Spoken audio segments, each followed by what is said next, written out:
Fund ഏതെങ്കിലും വരുമോ നോക്കട്ടെ ഞാൻ. ഇപ്പം എൻ്റെ ഒക്കെ ഒന്നുമില്ലടാ, അതുകൊണ്ടാട്ടോ, വേറെ ഒന്നും വിചാരിക്കല്ലേ. ഏയ് അത് കുഴപ്പമൊന്നുമില്ല.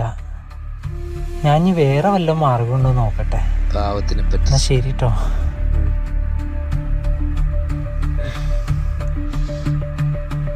എന്ത് പരിപാടി കാട്ടി? ആ ചെറുക്കനെ ഫണ്ട് കൊടുത്തു, ഹോസ്പിറ്റൽ കേസല്ലേ, ടൂർ നമുക്ക് പിന്നെയും പോയിക്കൂടെ? ഇജൊന്നും മുണ്ടാന്നെ, ഓന്റെ ഉമ്മാക്കൊന്നും അല്ല, ഓന്റെ വല്യമ്മാക്കല്ലേ 19 വയസ്സായി കൂടും. അത് ഇന്നോ നാളെ പറഞ്ഞെടുക്കും. ഇജൊന്നും മുണ്ടാന്ന. എടാ മോശമായിടാ, ഓൻ നമ്മളെ കൂട്ടുകാരനല്ലേ, അങ്ങനെ പറയണ്ടിരുന്നില്ല. ഇജൊന്നും മുണ്ടായിരുന്ന. ഗ്യാസാ തോന്നുന്നു, രാവിലെ ഒന്നും കഴിച്ചിട്ടില്ല ഞാൻ. ജയ് ട്രിപ്പിൾ ആനി കൂടെ, ഞാൻ പെരിയിൽ പോയി എന്തെങ്കിലും തിന്നുവരാം.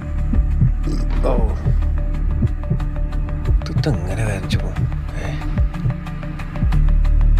എന്തൊരു ക്ഷീണമാരൊക്കെ.